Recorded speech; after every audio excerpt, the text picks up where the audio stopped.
한 주간 잘 지내셨죠? 우리 옆 사람하고 그래도 인사 한번 합시다. 잘 오셨습니다. 인사 한번 하시죠.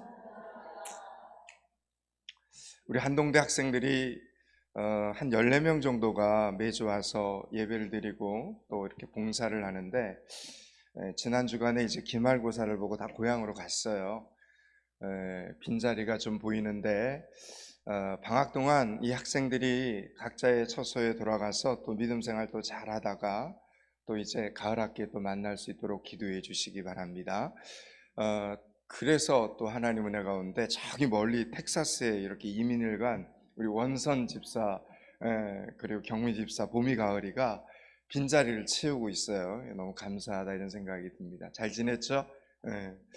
오늘 말씀이 또 생명이 되는 시간이 될 수 있기를 축복합니다. 오늘 본문을 잘 보셔야 됩니다. 왕의 신하가 이제 예수님을 찾아오는 장면입니다. 오늘 본문 46절을 한번 읽겠습니다. 46절입니다.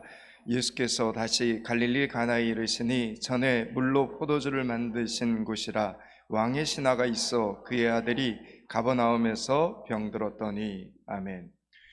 오늘 본문을 보면 왕의 신하가 예수님을 찾아옵니다. 오늘 본문에 이 신하로 번역이 된 이 바실리코스라는 헬라어 단어는 작은 왕 또는 최고의 신하라는 이 뜻을 가지고 있었습니다.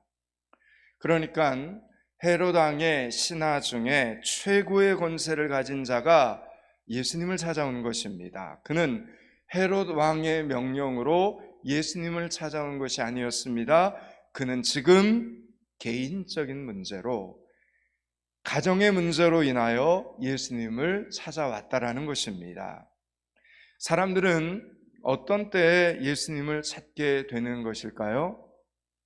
기쁘고 기분이 좋고 좋은 일이 있어서 하나님을 찾은 사람을 꼽는다면 성경에 욥이라는 사람을 이야기할 수 있습니다. 욥은 자녀들이 서로 축가를 해주고 잔치를 벌이고 나면 반드시 욥은 주님을 찾았습니다. 혹시라도 자녀들이 기분이 너무 좋아서 말로라도 또는 생각으로라도 하나님께 범죄했을까봐 아버지인 욥은 스스로 좋은 일이 벌어졌는데도 불구하고 하나님을 찾았던 사람이었습니다. 여러분, 보통 사람들은 좋은 일이 있을 때 하나님을 찾지 않습니다. 하나님 없어도 잘 살고 있는데 굳이 하나님을 찾아가서 주여 저는 죄인입니다, 주여 저를 불쌍히 여겨주시옵소서라고 기도할 필요를 못 느끼기 때문입니다. 지난 주간 우리가 하나님 앞에 나오기를 소홀히 했다면, 이 말은 은혜 받는 자리, 이 말은 예배의 자리, 기도의 자리, 헌신의 자리, 봉사의 자리, 하나님이 기뻐하는 이 자리에 나오기를 소홀히 했다면 우리의 삶이 그리 괴롭지는 않았다는 것에 대한 어쩌면 반증입니다. 그냥 살만 했기 때문에 예배 없이도, 기도 없이도, 말씀 없이도, 하나님 없이도 살만 했기 때문에 우리의 마음이 다급하지 않았습니다. 그러므로 감사하시기 바랍니다. 우리가 영적으로 게을러질 만큼 우리의 일상이 우리 힘으로 좀 감당할 만했다라는 뜻입니다. 오늘 헤롯의 궁전에서 높은 지위를 가지고 있던 이 사람이 지금 나사렛이라고 하는 촌동네에 아주 천한 목수의 아들 예수님을 찾아옵니다.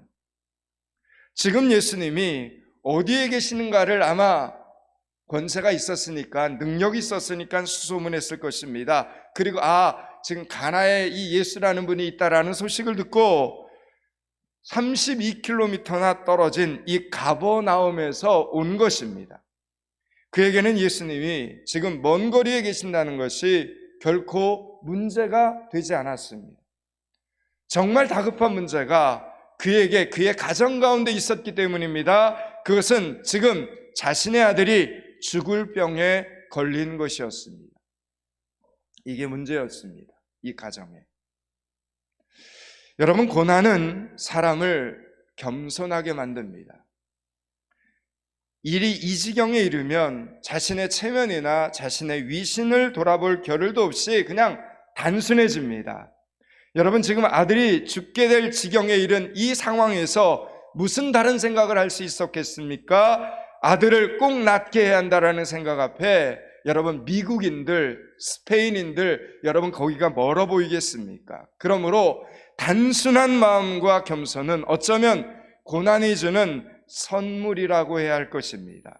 그는 아주 높은 고관이었지만 고난 앞에서 난생 처음 젊은 예수 앞에서 사정사정을 하고 있는 장면입니다. 내 아들을 살릴 수만 있다면, 내 아들이 회복이 될 수만 있다면, 내 아들이 정상적인 생활만 할 수 있다면 어떤 일도 하겠다는 자세입니다. 세상에 기적이 있느냐 없느냐, 그는 지금 비판할, 따질 여유도 없습니다. 그것은 정말 다급하지 않은 사람들이 따지는 문제이기 때문입니다. 그런데 이런 간절한 마음을 가지고 예수님 앞으로 왔는데 예수님의 대답이 아주 냉담했습니다. 오늘 본문 46절, 47절, 48절 세 절을 같이 한번 읽겠습니다. 예수께서 다시 갈릴리 가나에 이르시니 전에 물로 포도주를 만드신 곳이라 왕의 신하가 있어 그의 아들이 가버나움에서 병들었더니 그가 예수께서 유대로부터 갈릴리로 오셨다는 것을 듣고 가서 청와대 내려오셔서 내 아들의 병을 고쳐주소서 하니 그가 거의 죽게 되었음이라. 예수께서 이르시되 너희는 표적과 기사를 보지 못하면 도무지 믿지 아니하리라. 아멘. 여러분, 마지막 부분에 너희는 표적과 기사를 보지 못하면 도무지 믿지 아니하리라. 여러분, 이 말은 너희들은 다 자기 필요 때문에 나를 믿는구나, 이런 뜻입니다. 이 세상에 정말 하나님이 살아계시는가? 그 하나님이 우리를 창조하신 분인가? 그 하나님이 나를 정말 사랑하시는가? 그 하나님이 독생자 예수님을 십자가에 죽이실 만큼 나를 사랑한다는 것이 사실인가? 이런 순수한 신앙적인 동기 때문에 거듭나는 사람은 거의 없습니다. 예수님께서는 지금 예수님이 누구신가에 대한 궁금증도 없고 신앙 고백도 없이 그냥 누구든지 간에 어떤 방법이든지 무조건 자기에게, 자기 아들에게, 자기 가정 가운데 무조건 기적만 베풀어 주기를 원하는 이 왕의 신하에 대하여 이렇게 차가운 대답을 하셨습니다. 마치 우리가 아는 스로보니게 여인이 귀신 들린 딸을 고쳐달라고 사정사정을 할 때 자녀의 떡을 취하여 개들에게 던짐이 마땅치 아니하리라 하셨던 것과 똑같은 장면이기도 합니다. 지금 왕의 신하는 예수님의 대답에서 풍겨지는 거절, 거부의 뜻을 알아채지 못했을 리가 없습니다. 그럼에도 불구하고 왕의 신하는 지금 예수님의 꾸중과 예수님의 책망에 대해서는 지금 그는 들은 척도 하지 않고 더욱 매달립니다. 간청을 합니다. 49절 말씀입니다. 49절을 같이 읽습니다. 신하가 이르되 주여 내 아이가 죽기 전에 내려오소서. 아멘. 내 아이가 죽기 전에 라고 말합니다. 만약 이 사람은 자신이 죽을 병에 걸렸다고 해도 예수님을 찾아오지는 않았을 것입니다. 아마 하인을 시켜서 예수라는 사람을 데리고 와라 이렇게 시켰을 겁니다. 그런 권세가 있었기 때문에 돈과 명예와 권세를 가진 왕의 신하로서 자신의 병 때문에 지금 누군지도 모르는 사람을 찾아가 애걸복걸하는 것은 자존심이 상하는 일이라고 생각했을 것입니다. 아내가 아프다고 해도 다른 누군가에게 무슨 일이 생겼다고 해도 자신의 모든 것을 내려놓지는 않았을 것입니다. 그러나 이 사람은 아들이 지금 죽게 된 이상 앞뒤 생각할 것이 없었습니다. 여러분, 여기에서 우리는 아주 중요한 진리 하나를 깨닫게 됩니다. 하나님께서는 지금 이 사람에게 가장 중요한 것이 누구인가, 무엇인가를 정확히 알고 계셨습니다. 그는 예수님께 무조건 지금 납작 엎드립니다. 무슨 말씀을 하셔도 다 참아냅니다. 예수님만이 지금으로서는 최선의 방법이었기 때문에, 오직 아들을 살릴 수 있는 유일한 희망이었기 때문에 간절히 빌고 있는 장면입니다. 지금 이 사람에게는 예수님이 누구신가 하는 것은 중요하지 않았습니다. 예수님이 선지자이든 예수님이 제사장이든 예수님이 예언자이든 무엇을 하는 사람이든 이 사람에게는 아무런 의미가 없었습니다. 심지어 무당이라 해도 상관없었습니다. 예수님이 누구신지 간에 내 아들만 살려주신다면 그걸로 또 감사하다는 것입니다. 여러분, 실제로 이 사람은 예수님에 대해서는 아무것도 몰랐습니다. 그는 예수님이 놀라운 기적과 놀라운 능력을 행하신다는 소문을 듣고 소문을 주워 듣고 아들을 살릴 마지막 희망을 걸고 지금 여기까지 온 겁니다. 그래서 그는 예수님께 이렇게 말씀을 드린 겁니다. 주여, 내 아이가 죽기 전에 내려오소서. 이렇게 말합니다. 예수님은 죽은 자를 살릴 수 있는 하나님의 아들이신 것을 그는 몰랐던 것입니다. 아무리 재주가 신통방통해도 아들이 죽고 나면 아무 소용이 없다 생각을 했습니다. 그는 예수님을 시간이라는 범주 안에서만 예수님이 기적을 베풀 수 있는 사람으로 생각을 한 것입니다. 또한 주여, 내 아이가 죽기 전에 내려오소서 라고 간청한 것을 보면 예수님은 공간을 초월하시는 분이신 것도 몰랐습니다. 어찌됐든지 간에 아이가 누워있는 가버나움 자기 집에 함께 가서 내 아이를 보고 만지든지 어떻게 치료를 해야 기적을 베풀 수 있는 분으로 생각을 한 것입니다. 예수님의 시간의 초월성 그리고 공간의 초월성, 예수님의 전지전능하심에 대해서는 이 사람 지금 아무런 지식, 아무런 신앙, 믿음이 없었던 겁니다. 마치 용하다는 무당을 찾아가 푸닥거리를 하듯 이것을 먹으면 낫는다더라, 이것이 몸에 좋다더라, 이런 소문을 듣고 그냥 온 겁니다. 산을 넘고 물을 건너서 산삼을 찾아다니고 굼벵이를 잡으러 다니는 사람과 하나도 다를 것이 없이 예수님을 찾아와 지금 간청을 하고 있는 이 상황을 제가 지금 설명을 하는 겁니다. 여러분, 그래서 예수님께서는 그를 향하여 이렇게 말하는 겁니다. 너희는 표적과 기사를 보지 못하면 도무지 믿지 아니하리라 말씀하시는 겁니다. 만약 이 사람이 예수님 앞에서 아주 조금이라도 자존심을 내세웠더라면 그는 벌떡 일어나서 화를 내고 돌아갔을 것입니다. 그러나 그는 지금 그럴 수가 없었습니다. 그는 아버지였기 때문에, 그는 아버지였고 아들의 생명이 걸린 일이었기 때문입니다. 하나님께서는 우리에게 있어서 무엇이 우리의 생명인가를 정확하게 알고 계십니다. 여러분, 부모에게 있어서 자기 생명은 생명이 아닙니다. 부모에게 있어서 생명은 자식입니다. 여러분의 생명은 무엇입니까? 우리는 대부분 나에게 있어서 가장 소중한 것이 무엇인가를 알고 있습니다. 그러나 때때로 나 자신도 그것을 모를 때가 있습니다. 나는 돈이 지금까지 제일 중요한 줄 알고 살았는데 돈이 없어도 살아가는 것을 보면서 돈이 나의 전부가 아니었구나 라는 것을 깨닫습니다. 건강이 없으면 못 살 줄 알았는데 보면 비실비실 하면서도 살아갑니다.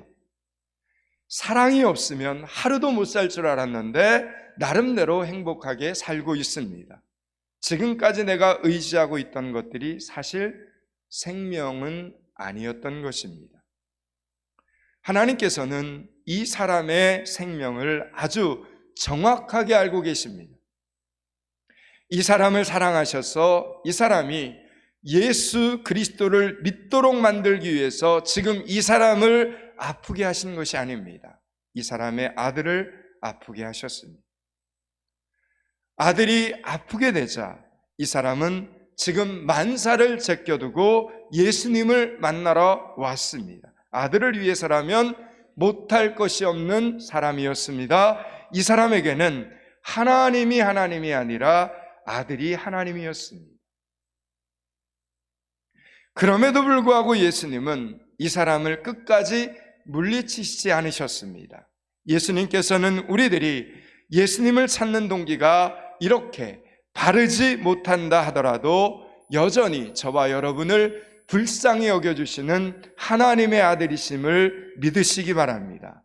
우리가 하나님의 아들이신 예수 그리스도의 사랑에 감복하여 교회에 다니는 것이 아니고 다른 목적으로 교회를 다닌다 하더라도 하나님은 저와 여러분을 물리치지 않으시는 하나님이십니다. 어떤 사람은 습관을 따라 나왔고, 어떤 사람은 체면 때문에 이 자리에 나왔고, 어떤 사람은 병을 한번 고쳐볼까 하고 나왔고, 어떤 사람은 복을 받아 돈을 많이 벌어볼까 하는 마음으로 나왔다 해도 예수님은 사람을 구별하여 쫓아내지 않으신다라는 이야기입니다.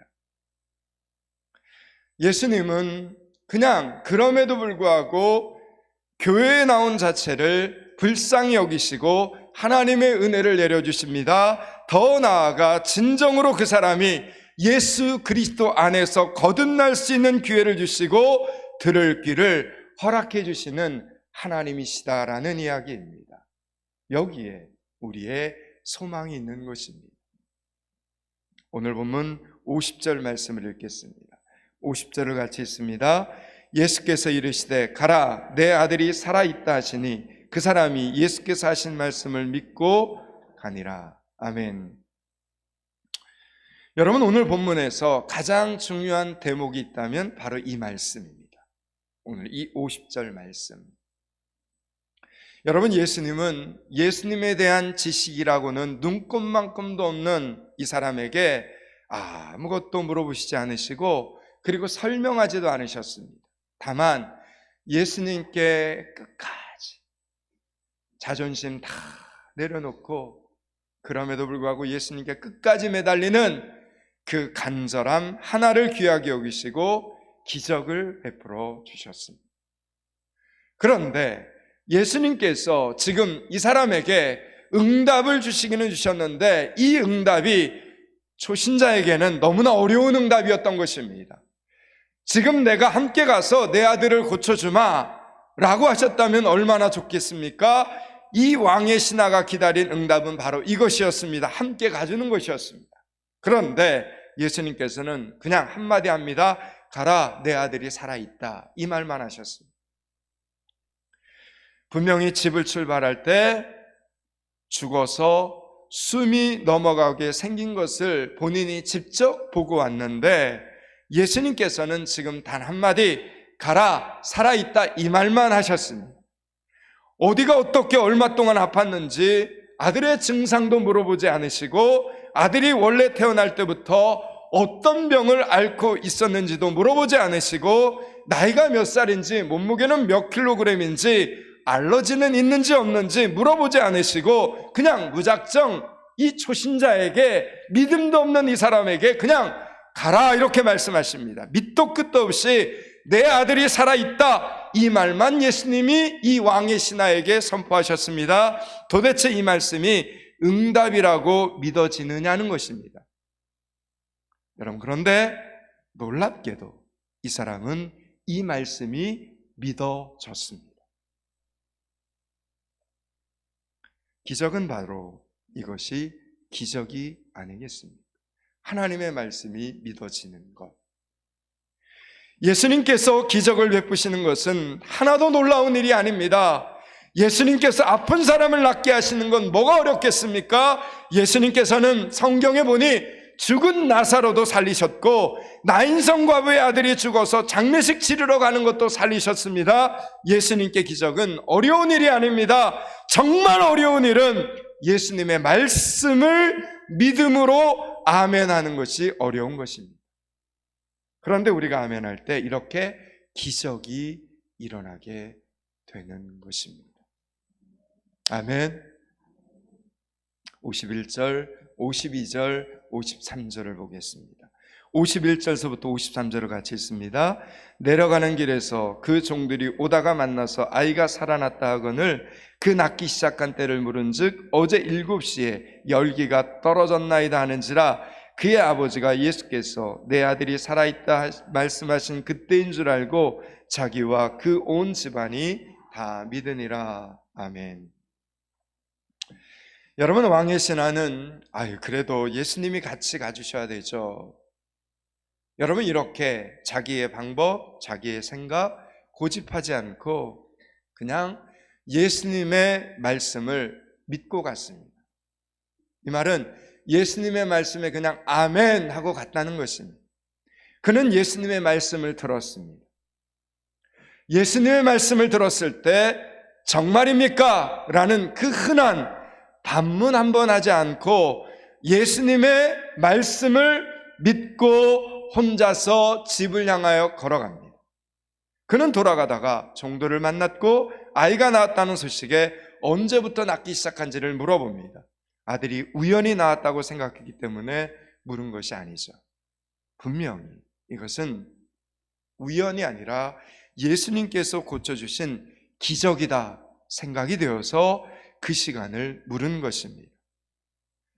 아들이 지금 살아나기 시작한 시간과 예수님께서 자기에게 회복을 선포하신 시간이 일치한다는 사실은 그에게 예수님에 대한 지식을 갖게 했습니다. 드디어 예수님에 대한 믿음을 갖게 했던 것입니다. 그는 이제 예수님은 공간의 한계를 뛰어넘으신 분, 시간의 한계를 뛰어넘어서 역사하시는 하나님의 아들로 믿게 되었습니다. 예수님은 질병을 이렇게 말씀 한마디로 다스릴 수 있는 분이요, 그분이 바로 하나님이심을 알게 되었던 것입니다. 예수님이 하나님이신 것을 알게 되었을 때 그의 믿음은 굉장히 우리에게 도전을 줍니다. 그 다음에 어떻게 그의 믿음이 바로 이어지냐면 전도로 이어집니다. 여러분, 그래서 예수 그리스도를 제대로 만난 사람들은 교회 밖에 이뤄진 영혼들을 향해 관심을 가질 수밖에 없습니다. 여러분 보십시오. 이 사람이 예수님이 하나님이신 걸 알게 되자 그의 믿음이 영혼 구원으로 이루어지는데, 자기만 믿은 것이 아니라 오늘 성경을 보니까 그 즉시로 온 식구가 다 예수님을 하나님으로 믿도록 만듭니다. 사랑하는 여러분, 하나님께서는 이 사람의 집안 식구 한 사람 한 사람을 다 사랑하셨습니다. 이 집안 식구 전체를 지금 구원하시려면 누구를 움직여야 되는지를 하나님은 정확히 알고 계셨습니다. 다름 아닌 왕의 신하, 그 사람이 믿어야 온 집안 식구들에게 전도가 되는 것이었습니다. 그러나 이 사람을 예수 믿도록 하기 위해서 이 사람에게 직접 병이 나도록 허락하지 않으셨습니다. 이 사람이 지금 자기 목숨보다 더 소중하게 여기는 아들의 생명을 죽음의 문턱까지 몰고 가셨습니다. 그렇게 하지 않고서는 도저히 이 왕의 신하되는 사람과 그 가족을 구원할 방법이 없었기 때문입니다. 여기까지 이 본문의 말씀이 이해가 되십니까? 여기까지가 오늘 본문의 전체 메시지입니다. 53절을 읽고 말씀을 정리합니다. 53절을 같이 읽습니다. 그의 아버지가 예수께서 내 아들이 살아있다 말씀하신 그때인 줄 알고 자기와 그 온 집안이 다 믿으니라. 아멘. 이제 말씀을 마치려고 합니다. 사랑하는 여러분, 오늘도 하나님은 여러분과 여러분의 가족들을 구원하시는 일을 결코 포기하지 않으시는 하나님이심을 기억하시기 바랍니다. 여러분이 제대로 거듭나기까지, 여러분의 온 가족을 구원하시기까지 하나님의 사랑은 멈추지 않고 하나님의 계획은 멈추지 않습니다. 그러므로 아직 덜 위급할 때 부지런히 가족들을 전도하는 사람이 가장 지혜로운 사람입니다. 아직 덜 고생스러울 때 기도하는 사람이 가장 복받은 사람입니다. 아프지도 않는데, 문제가 없는데도 새벽에 나와 기도하는 사람들이, 중보기도실에 나와 기도하는 분들이, 개인의 기도의 골방에서 열심히 기도하는 분들이 어쩌면 이 세상에서 가장 지혜롭고 가장 축복받은 분들일 것입니다. 오늘 본문의 제목처럼 바쁜데도 힘든데도 할 일이 태산 같은데도 예수님을 찾는 사람이 되기까지 성장하실 수 있기를 바랍니다. 그런 분들이 이 세상에서 가장 행복한 분들입니다. 부디 여러분의 눈에 눈물이 맺히기 전에 기도로 미래를 준비하는 축복받은 성도들이 되시기를 주님의 이름으로 축원합니다. 기도하겠습니다. 하나님, 예수님의 말씀을 믿음으로 아멘하는 신앙, 아멘으로 하나님의 기적을 만들어 가는 신앙인이 되게 하여 주시옵소서. 예수 그리스도를 아는 믿음이 전도로 이어지는 삶을 살게 하여 주시옵소서. 내 눈에 눈물이 맺히기 전에 기도로 미래를 준비하는 지혜로운 성도들이 되게 하여 주시옵소서. 예수 그리스도 이름을 받들어 기도드리옵나이다. 아멘.